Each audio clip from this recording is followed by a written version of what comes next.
Alrighty. Good evening, ladies and gentlemen. I am Professor Christopher McLaughlin, and this is the Ghost Show.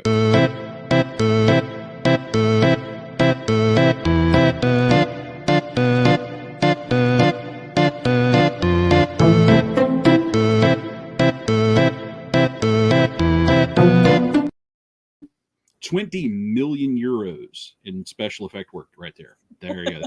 That's why we have to crowdfund, folks. Well, again, I'm Professor Christopher McLaughlin. On my good days, I am the creative pit boss of Ghost Show Press, a small but mighty voice for independent creators and offbeat cinema. And you may know us from our previous deeds: transgressive horror, subversive sci-fi, and fantastic flops, which you may see. These are actual physical books. That's right, folks. We made them, and they make a lovely, lovely, lovely set. And it's no coincidence I'm mentioning this, because right now, as we speak, the fine folks that work for me are doing a Kickstarter to make volume 4 happen. That would be like roughly here somewhere. Yes. And we're going back to the well for Transgressive Horror Resurrected. And you can find out more about that just by going to that URL. You can find out our amazing cover by the amazing Hal Mangold. You can see the amazing group of writers I have and the endearingly bizarre film choices that we have made here. Everything from Godzilla -1 to Willy Wonka and the Chocolate Factory. And hey, here you go. Good evening, Sean. And thank you for the recommendation. There you go. Much, much, much, much appreciated. All righty.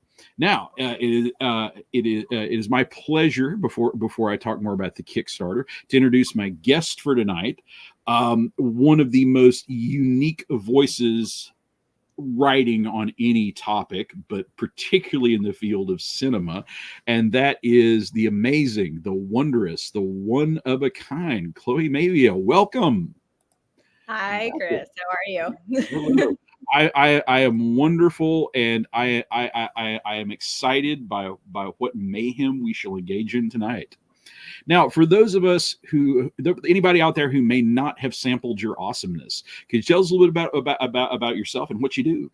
Ooh, okay, so it's a long and winding road. But I started doing culture writing about 10 years ago. I started out doing comics writing, like comic book writing, comic book criticism, and all of that stuff. And like most culture writers, I started out on news beats, and then that sucked ass. And so I started doing a lot of like personal essays on my view on comics, and they all tended to be older stuff. And a lot of websites didn't want to take those because they wanted the hot new thing. And I said, well, fuck you, I'm going to do my own thing. And so I started a website called The Better Review, which has been my baby for a really long time. And it was kind of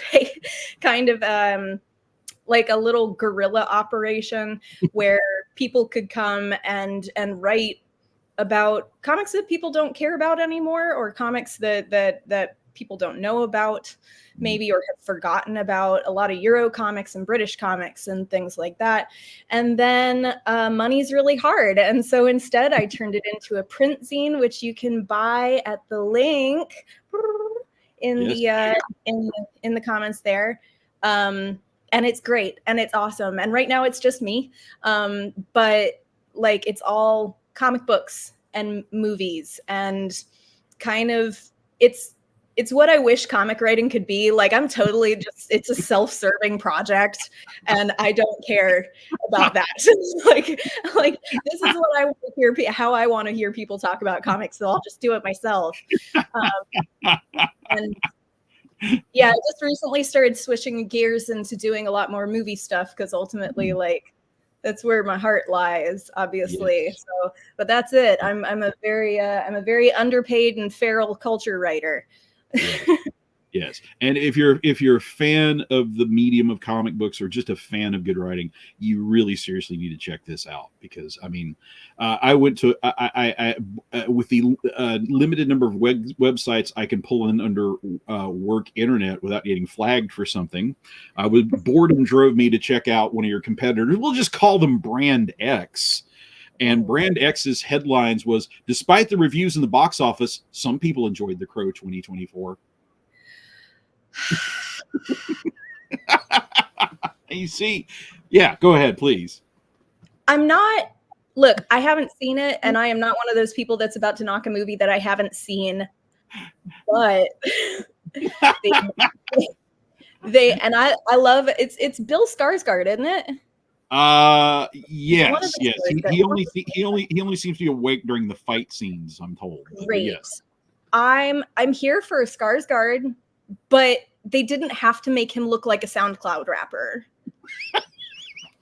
Like that's my 2 cents. Like I am all for going to like supporting cinema and movie theaters and stuff like that, but I'm like, I ain't paying $10 fucking for some dude who is clearly sitting on like a corner somewhere handing out pamphlets for his mixtape.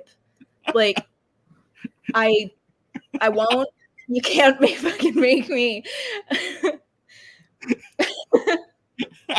So I'm really happy for anybody that has enjoyed The Crow 2024, because I know that it's supposed to be like the more literal adaptation of the comic book rather than an adaptation of the movie. And great, more power to you, but the comic kind of sucked a little bit too. So where are we? I'm gonna get stabbed by all of the like indie comics kids.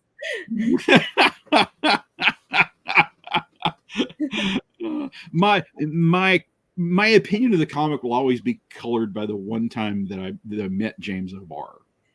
I was at a comic book convention, and I wanted to get something for Awesome Wife back when she was Awesome Girlfriend, and we had just seen the movie, and she really liked it. So I thought, okay, all right, there it is. O'Barr is selling the graphic novel. He has no line for some reason, so I got to do this.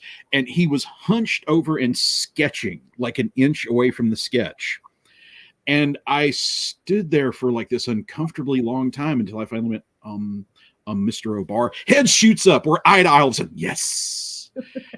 And I'm like half out of my skin at this point. And I'm like, sir, I'd like to purchase this, and would you mind signing it? And he looks right down and he puts the big signature, and then boom, he's back up eye to eye. Who would you like me to make this out to? Tanith? Is Tanith your love?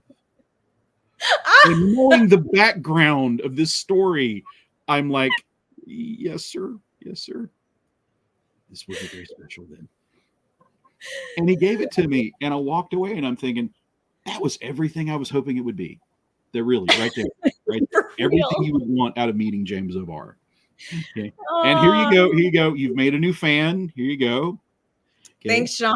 Okay, we love Sean for so many reasons, but really one of the ones that comes immediately to mind is Sean made your second Dread piece possible on Fantastic Flops. Thanks, Sean. You gave me more fucking work, man. It's almost as if they know the way to a writer's heart, right? It's a double-edged sword. Well, okay, all right. Now, as happy as I am letting this go off the fucking rails, because really, that's always the best way to do a show with you. And it will again. Somebody may have tuned in for some Kickstarter specific content. And listen, kidding aside, I would love for you to talk about what you came up with Transgressive Horror Resurrected.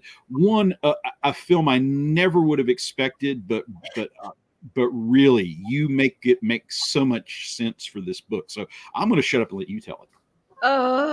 Okay. So I did Gaspar Noé's Climax. And when I was trying to figure out, when you invited me to write for the books again, I was thrilled because horror is like, it's where my heart lies. And I was like, well, there are all these movies that I could do, and 10 million things in mind. I was like, no, I need to do something different, because I was like, okay, I like to write from a personal space. Mm-hmm. I like something that's kind of close to me, that genuinely makes me uncomfortable. And I was like, well, I've already done Rape Revenge, and I've already done with I Spit on Your Grave, and I've already done with the sci-fi, I did like body horror and body dysmorphia, and I was like, drugs. I'll write about doing drugs. And so because every time I watch Climax, it's a movie. If you've never seen a film by Gaspar Noé, he is a Argentinian French director, and he is not exactly known for his subtlety. He, he likes things very, very point blank. Like there's somehow a lot of metaphor and none at the same time, and everything's highly saturated, and he's clearly very influenced by all of the Giallo masters. Lots of color, lots of movement, lots of drugs, lots of music. And the film itself is about a French dance troupe who are about to go on their American tour, and they have an after party before they set off on this tour. And the after party is held in this kind of like abandoned schoolhouse. And everybody's like the first probably third of the movie, maybe half of the movie, it's a party. Like everybody's getting drunk and dancing, and they're just some of the most incredible dance sequences with some of the best photography for it, and some awesome diegetic music that just fits. Well, oh no, I cut out. There I am. Yes, okay. There you're back. You're back. So what ends up happening is the sangria that is being served at this party gets spiked with LSD, and you never see who does it. And you can watch everybody in that film. It's a movie that invites rewatch, because you can pay attention to so much more, because otherwise it's you're watching a video, you're very much a voyeur of just an ordinary party that plays out very realistically. Like if you were ever somebody who went out to clubs or were part of like the underground rave scene or anything like that, then it's perfect. It plays out beautifully. And of course, like everybody's been given massive doses of LSD, because again, upon rewatch, you see the same people getting more and more to drink, more and more to drink. I don't know if you've ever done any acid, but you want to take that a little bit at a time. And from there, it really does become this really horrific voyeuristic dive into the person that we present ourselves as to society and to our peers versus who we have the potential to be underneath of all of that. I really don't want to give away too much, because that is that's right. Make them pay to read the rest. They can pay to read the rest. Yes. But I will say that part of what makes it so brilliant is that before like all of the horror starts happening, there's actually a credit sequence. Like there's a credit sequence of all the cast, all the crew, everything, all of the musicians involved, everything. And like that point about halfway through the movie is literally the point where you can choose to stop the movie. And yeah, it sounds really silly, but like you can choose to stop the movie, and like that can be like you've enjoyed a really cool party movie, a really cool like interview movie, dance movie, beautifully lit, all of this stuff. But if you go past that credit sequence, Noe treats it like a post-credit sequence where that's where all of the horror is compact into. And like and I even put this in the essay. It's this wonderful thing where, especially like if you're somebody who has done hallucinogens, then it's kind of the point in the night where you're given the chance of like, am I good or should I have another one?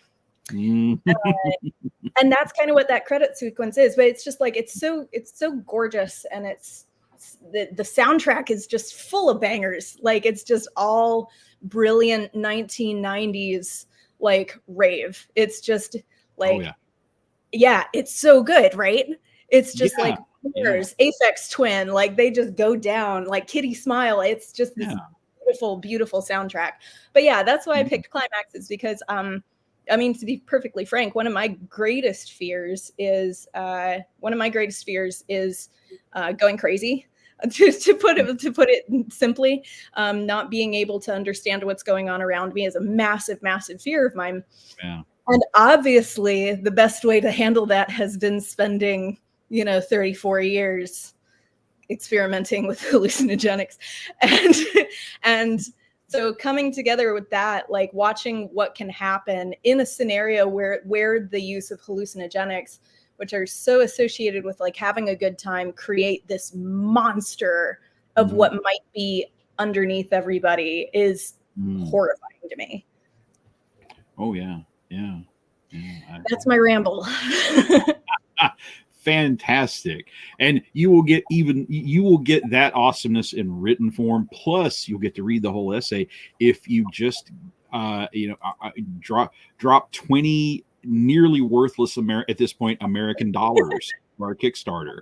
And these days I'm reasonably sure that's the price of a cup of coffee right there.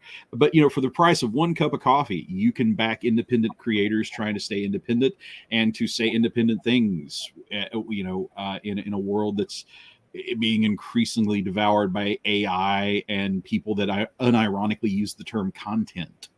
Ooh. Yes. The enemy. Yes. You can support creators like us that are willing to read up on psychedelic drugs for our pieces that we write. Yes. really did some research for that one. Absolutely. Yes. And rumors of you and I heading to Vegas, with a trunk full of drugs and a revolver and checking into some hotels and running up some bills can neither confirm or deny. Okay, when I retire, let's do that. I will call you my attorney the whole trip. Yes. I'm just going to be the super chilled out one that's doing mescaline in the backseat. Yes. Plans for my pension money. Yes, already. For legal reasons, as your lawyer, I advise you to tell the kids not to do drugs. Oh, absolutely. Absolutely. Yes.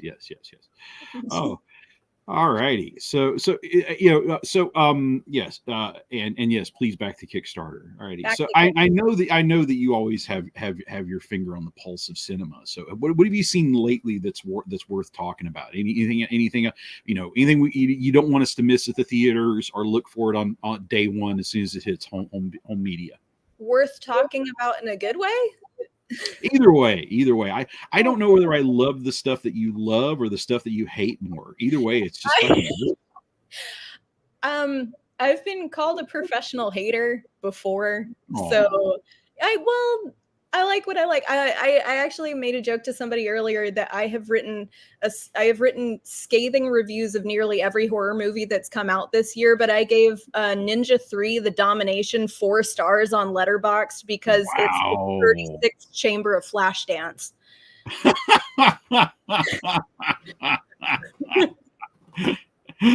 Oh my. Yeah, I'm sorry. It's a banger, but I remember that was one of the films that would show up on like pay cable in the 80s and you just couldn't look away. I'm on a mission right now to watch every canon film ever made. Oh, so, wow. I'm having a good time. Wow. Mad respect for that. That's that. Wow. Have you made your way through House of the Long Shadows yet? Not yet. That's on there though. Well, all right. Little story to keep in mind as you're watching it. Okay. Apparently, if I'm not placing this correctly as a canon film, at least it's a story worth telling. But in 1980, the bunny men said, "All right, go out and get them all: Christopher Lee, Peter Cushing, John Carradine, Boris Karloff. He's been dead for 10 years. Oh, yeah. So I guess we can't get him." But yes, being dead for 15 years, no obstacle to trying to get Boris into that movie. So yeah. Yes, yes. Well, please, I look forward to seeing what you, the brave cinematic pilgrim, bring back to us as your journey through the great and wild world of canon. I mean, The Last American Virgin was everything. That was actually a good movie. I'm sorry. I stand Man, by. yeah. No, I heard that. I could hear in your voice that you don't mean it. And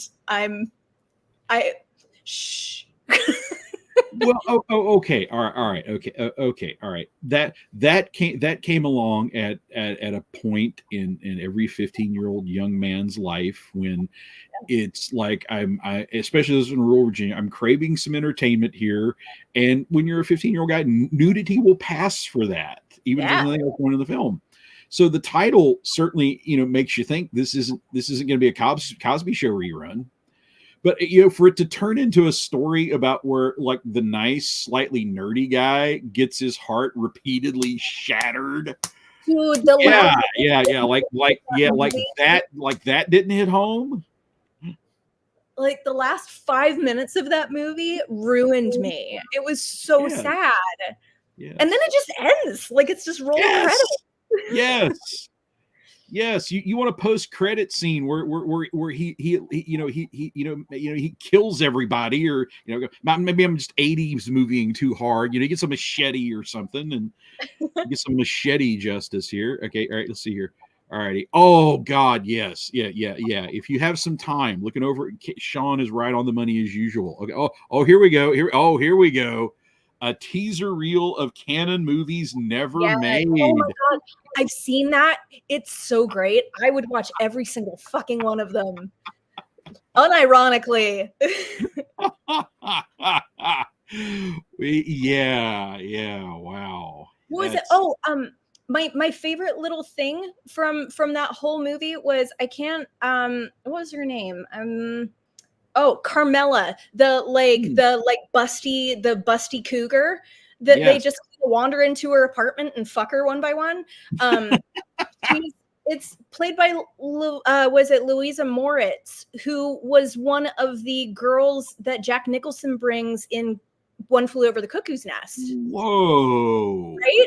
She's just known for being like busty and lusty, and like I'm so here for her. I was like, I recognize that voice, and doing a terrible Spanish accent. Yes. It's like a naughtier version of 7 Degrees of Kevin Bacon. I never would have been able to link Last American Virgin and One Flew Over the Cuckoo's Nest, but there you go. The type of writing you get in my books, type of writing you get to the Go to Review, folks. We're not kidding. We're not making this up. Oh, okay. No, yes. Wait, I'm going to get this back on track. We're talking about horror movies. It's very serious business. Yes. Okay, so I could just talk about Last American Virgin all night. So what I just saw recently was Alien Romulus. Yes, yes, indeed. Have you seen it yet? I have to admit, my judgment on it was colored by somebody that did a supercut of all the dialogue in it, which is lifted word for word from previous movies, and it's like a 2-minute long video. Now, as someone that has had some problems with other people putting my name on my words, and it's like, can I see this in good conscience? Can I watch this? Yes. Okay. Yeah. I don't know if you know this, but I'm a pretty big Alien fan. There you go. Yes. And like, especially the first 2 Alien movies, although I am an Alien 3 apologist. So I think Romulus, for me, I thought that I liked the synthetic guy, Andy, who was also in a film called Rye Lane, which everybody should watch. It's fabulous. Yeah. He was great. Kaylee, what's her face from Priscilla? She is meant to be the Ripley role for this one, and I don't buy a fucking lick of it. That's a hard road to hoe. And there's a couple of scenes that stuck out as really good. I'd say honestly, the first third of the movie, when they're on There's the first third of the movie takes place on a mining colony owned by Weyland Yutani, and that's fucking cool. That's awesome. And then after that, it's just constant tips of the hat to other alien movies, and it's just frantic tipping, and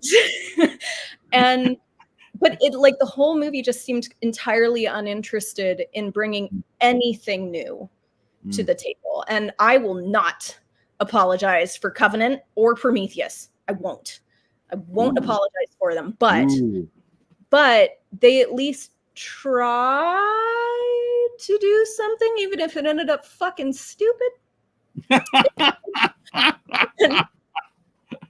and like but the parts that are alien or aliens related, like the scenes that they're trying to mimic, but particularly like the xenomorph design on this one is absolutely ace, and all of the parts that are a monster blood splatter movie are cool. And I've heard it's still mostly practical effects. Yeah, it is. It's almost entirely practical effects. I can't imagine a CGI alien doing much for me. Yeah, no, can't. Didn't we go through that with Resurrection? May have blotted that one. Ripley plays basketball in that one. I just watched that the other day. It was a terrible time. Joss Whedon needs to go in a closet and someone needs to lock him in. Just bully the man. Bully him. Bring back bullying just for Joss Whedon. You know, there may be people that fell further, but did anybody fall faster than Joss Whedon? No. I think that, I mean, there are arguments to be made for plenty of people that should be like locked in a closet and the closet be set on fire. Joss Whedon's up there. He's up there. Have you tried rewatching Firefly anytime since it came out? Not aged well. The actors are still brilliant, but boy, howdy, that thing clunks around like a fucking Chevy Nova that hasn't been to a shop. Clunk. I must confess, my only memory of Firefly, it was almost the source of the greatest prank that I actually should have pulled off. Me and my lifelong friend Hal Mangold, who here we go. Yeah, here you go. Hal, who does all the covers for our books. Oh, awesome. We were at a Gen Con during that really weird period where they were trying to make Gen Con into a media con. And right about the time that Serenity was coming out, they booked Ron Glass to be there. Oh, okay. And our plan was we were going to use abuse our exhibitor badges to get to the front of his line and see how long we could tie up the line with Barney Miller questions. You know, we were writing them all down. Like, what was it like? What was it like the day Jack Sue died? Are you and Max Gale friends? Do you and Hal Linden ever get together and like just play some racquetball or something? With like this growing line of people with under 30, no fucking clue what we're talking about. Oh my god! And I kind of imagine Ron Glass enjoying getting a break from talking about Firefly. Yes, bless you. You made that man's day. Like, thank you. Oh my gosh! Oh, rip off of Outlaw Star. I don't know that one. It's a thing, and it was absolutely. I mean, a lot of things that Joss Whedon did were a rip off of other things. Like it's.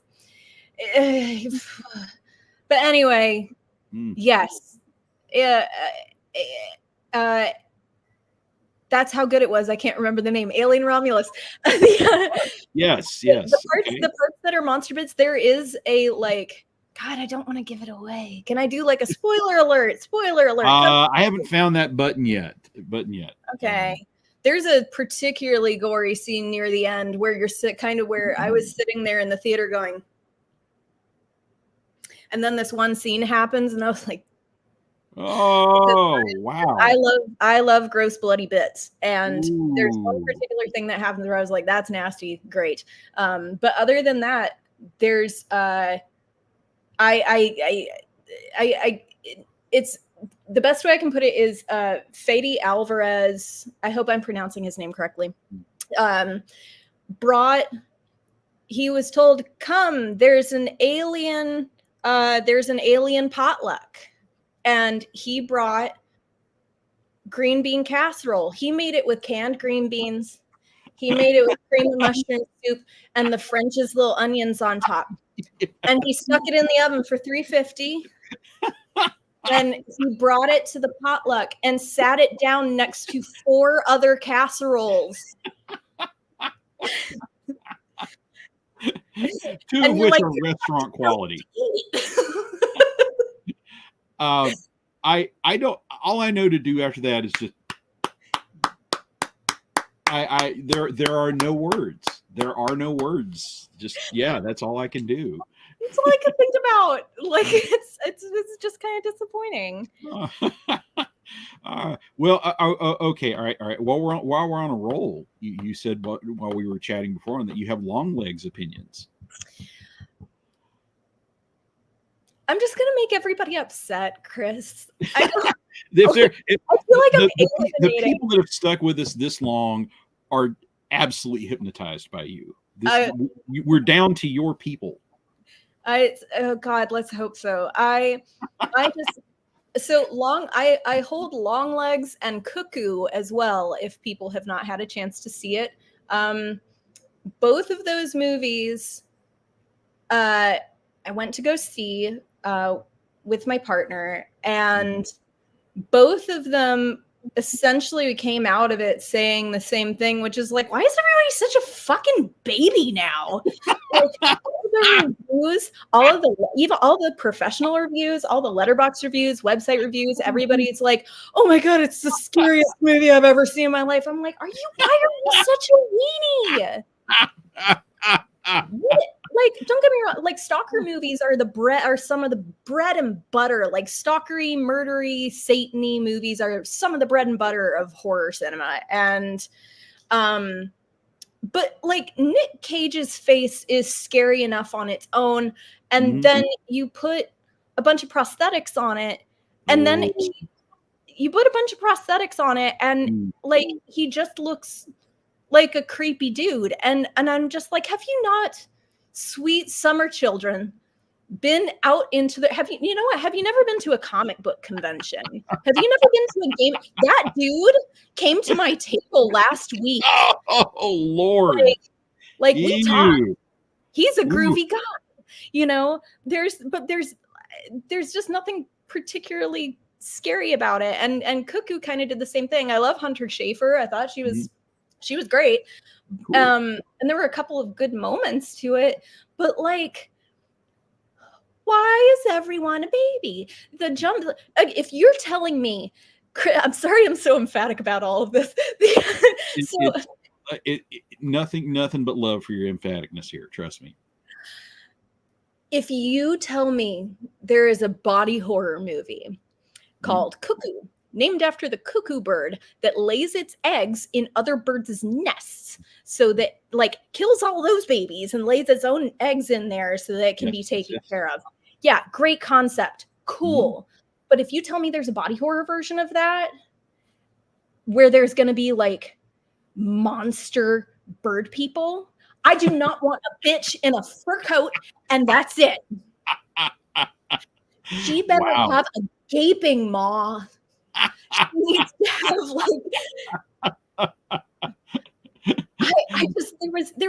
I didn't get the body horror element of it at all.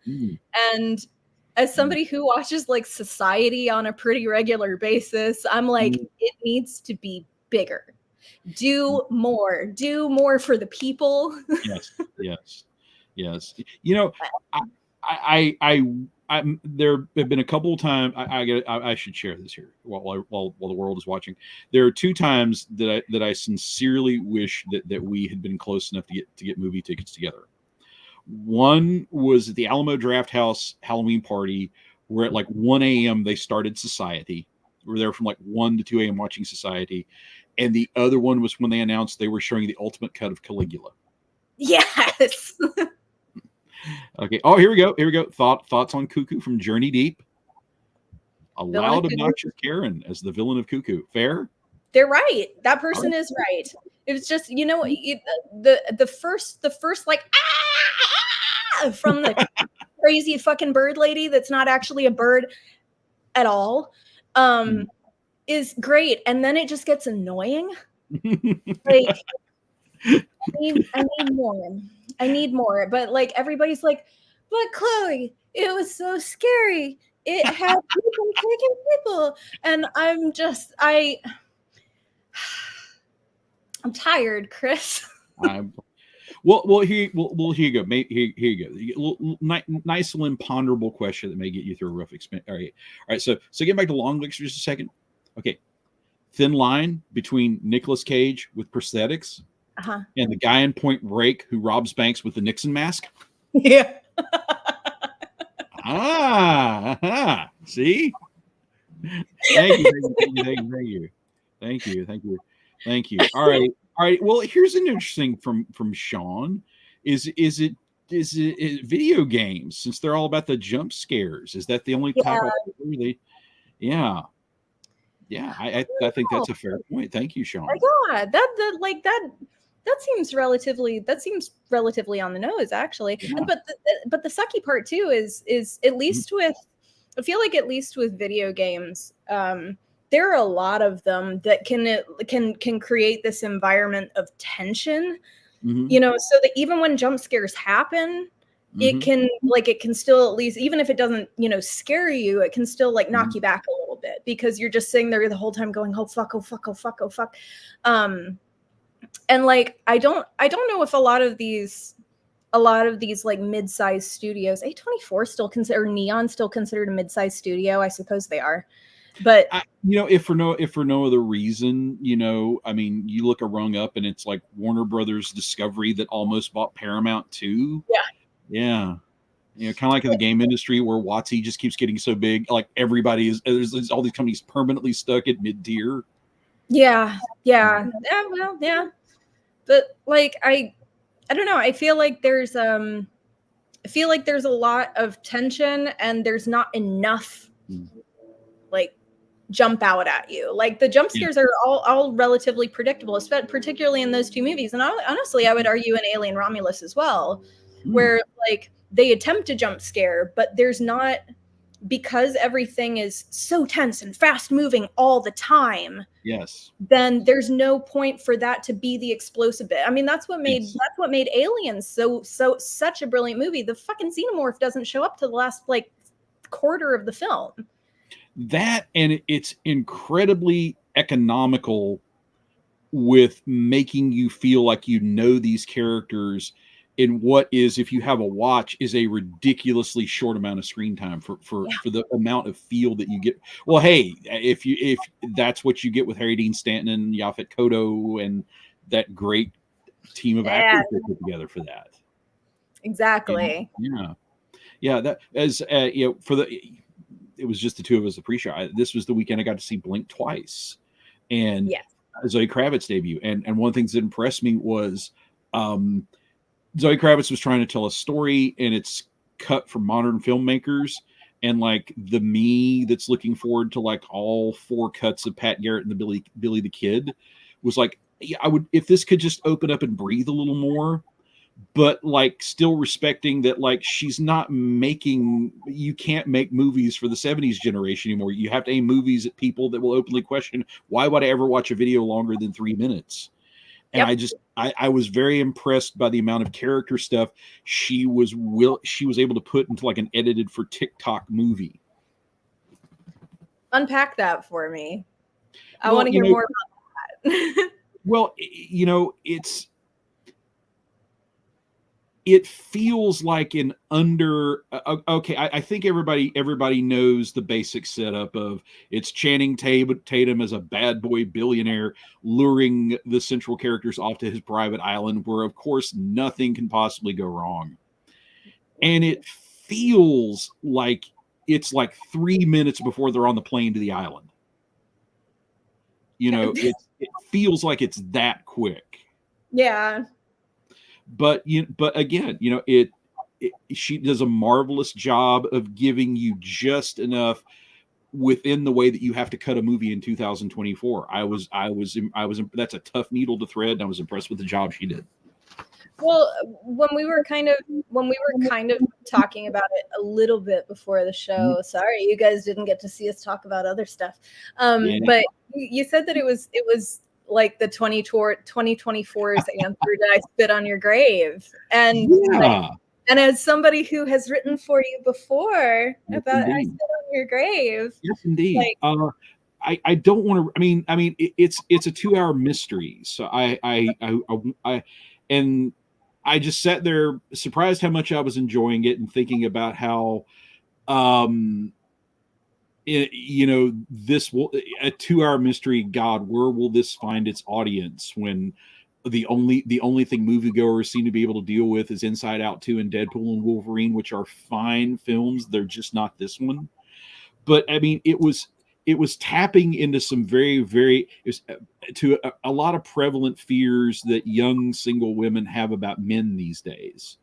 Okay. And it got me to thinking about how, to the extent of our ability to measure these things these days, and as much as we're ever able to measure them, it's like we live in one of the safer societies that we have actual numbers on. Yep. But yeah, I mean, there's just so many men willing to do there really are horrible men willing to do horrible things to women. And it got me to thinking, like, let's say the statistics are right, and it's like, I don't know, I'm making stuff here, but like, you have a better chance of getting, hit by a car than have a bad, rough experience with a man. But then I flipped it and I said, okay, horror isn't about probabilities. It's about what you're scared of now, probabilities or no. And my brain flipped around and I said, okay, let's just say that like all of a sudden science comes out and says vampires are real. How many real vampires would it take before you got seriously fucking freaked out about it? And I started thinking, like, how many predatory men in the world would there have to be before that became a real fear? And as as a man, one of the things, that it's not anywhere near as big a concern for us, but I came away with a lot of thoughts about how what a real and prevalent fear that has to be. It's not fun, but also I always wonder, like, because I've talked to several friends about this topic in particular, and I'm fascinated with the idea of, like, as a man living in the world, like, and especially watching movies like that, like, it would take like a certain number of like knowingly predatory people, and I'm like, but why aren't you scared of that anyway? Like, why is that not scary? I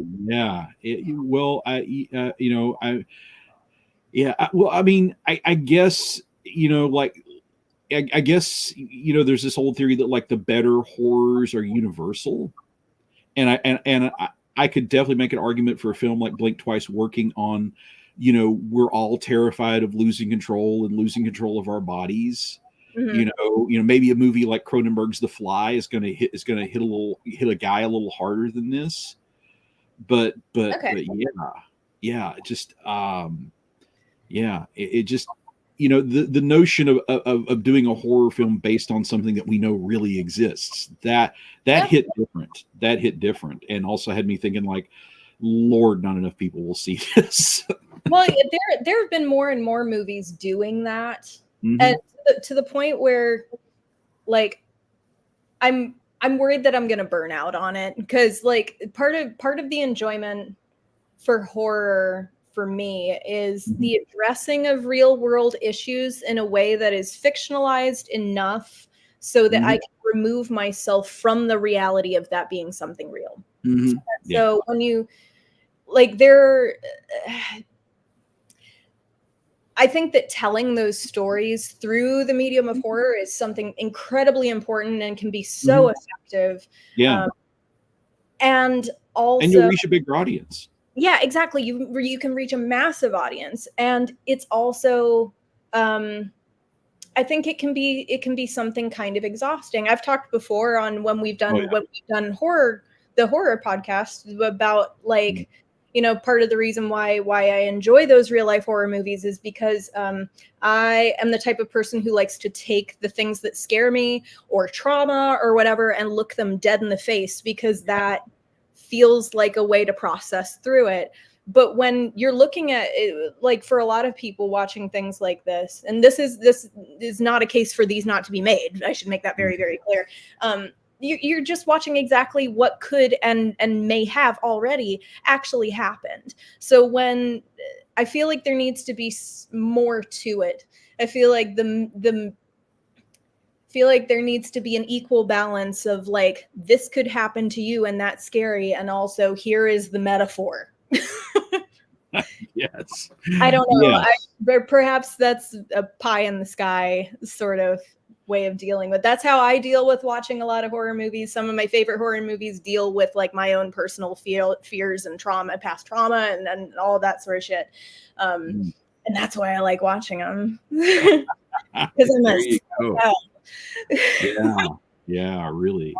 There's that it's a profoundly striking, incomparable feeling when you find a movie from the horror genre that can unnerve you and then like hit you at different levels at the same time. You recognize people in situations in and amongst the Temperpate blood and but hey, but hey, that's why we do these books, and that's why you people should support us. If you like thinking slightly deeper than average thoughts on horror movies, we're the crew for you, and we sure as heck could use your support. Yeah, Kickstarter. Yes. Back it. Yes. Which maybe a younger man's game. No. My skin has toughened crowdfunding things. Dude, I get it. I run a fucking magazine. Like, I get it. Who reads print anymore? Says the logical part of my head. I've got to do another show with you and Shannon, my friend, the newspaper reporter. It's just gonna be crying. We all agree to turn our cameras in the direction of our book libraries and magazine collections. Yep. Christopher. Yes. Have you seen? I'm sorry. Have you seen Slumber Party Massacre 2 in recent years? I've seen the first one. one. I need you to know, I found out this tidbit. Uh-oh. And okay, so the person who made Slumber Party Massacre, which is Amy Holden Jones. Yes. So it's of course, one of those kind of unique movies because it was the early 80s and it was written and directed by a woman. And whoa. Women can wear pants and direct movies. Fuck off.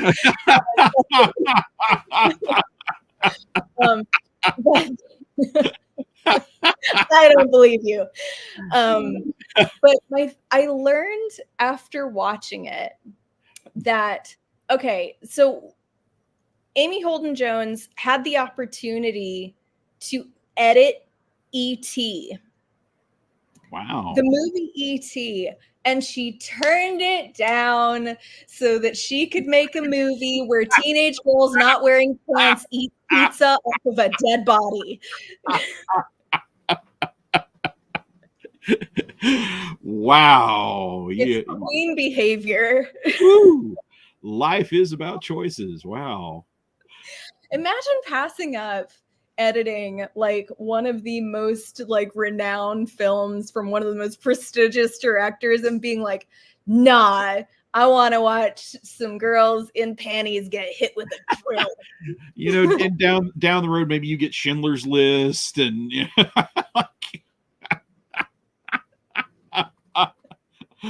oh man. This is the week I found out that Jeff Bridges turned down Taxi Driver to do the 76 King Kong remake, and I'm going to put those two on the same mental shelf now. That's a double feature. Oh, well, that, but okay, but if you ever watch the 76 King Kong, you have to do it by my house rules. And that is whenever Jeff Bridges appears on screen, you have to get the most appropriate Big Lebowski quote ever. Okay.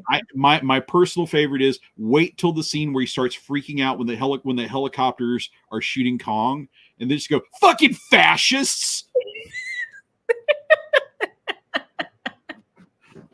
That seems right. Thank you. Here we go. Tales from clearly too much free time, ladies and gentlemen. Here we go. Yeah. I told you about it a little bit before while we were getting ready for the show. Yes. How I've started doing something for Future Magazine, and it involved me having to recount every horror movie that I've ever seen. Wow. It's creeping towards 500 something, and there are definitely some that I have forgotten. But because of that, like I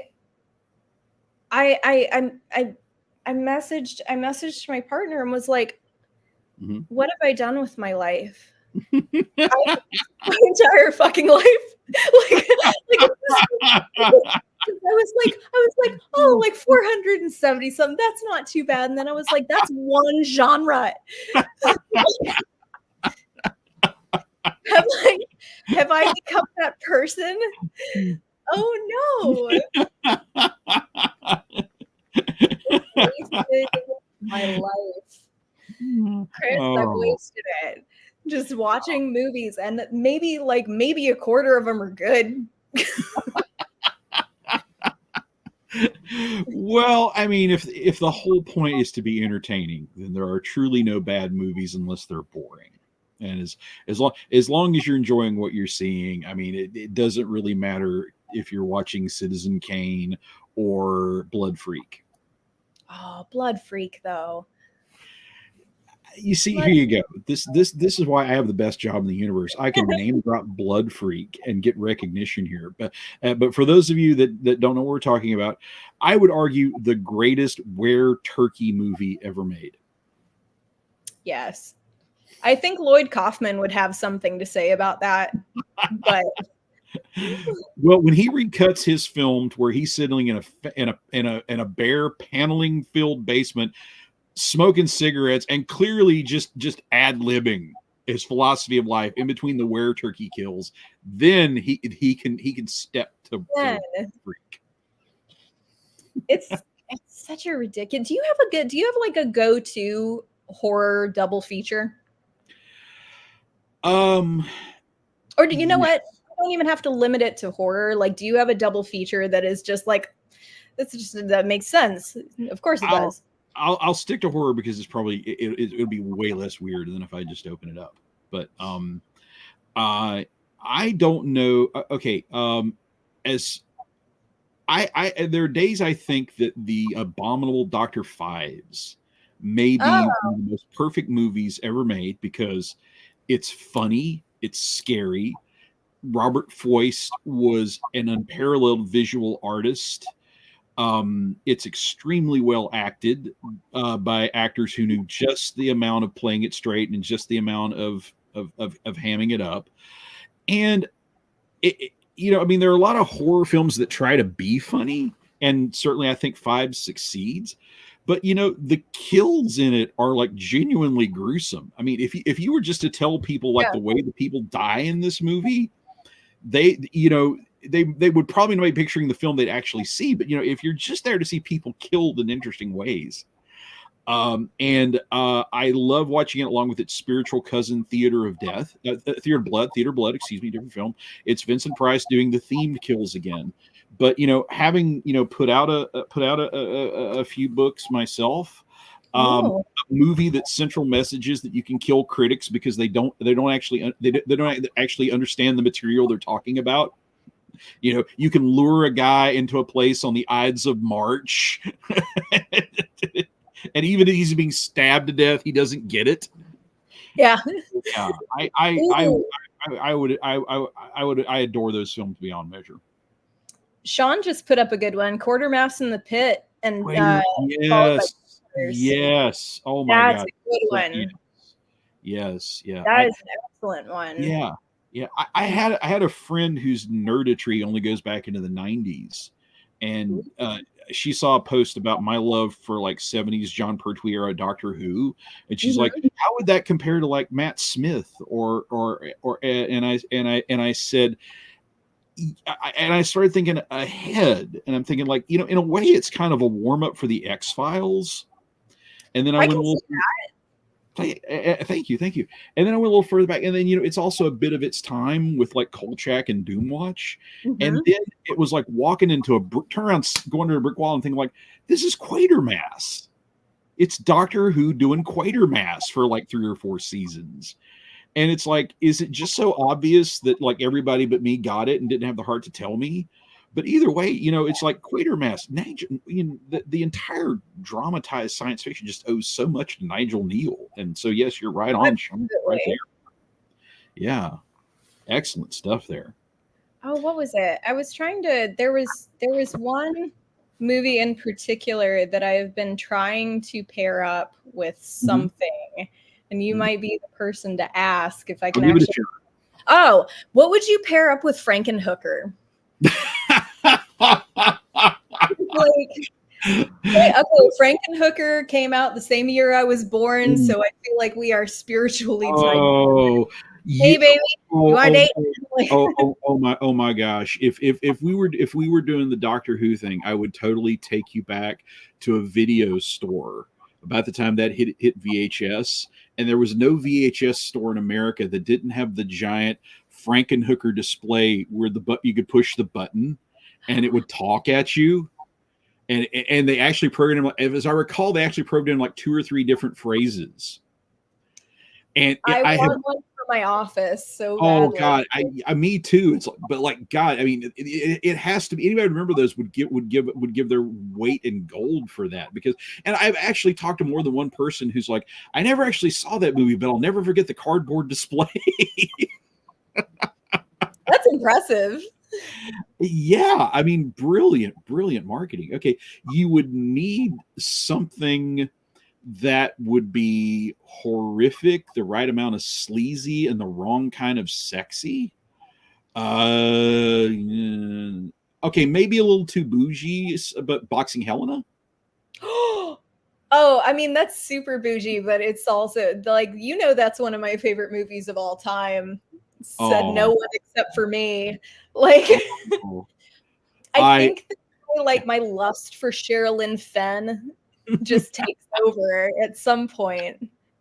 Who looks like that? Like, who does? Yeah. I mean, just one of those rare people that you look at them and you wonder if you're dreaming.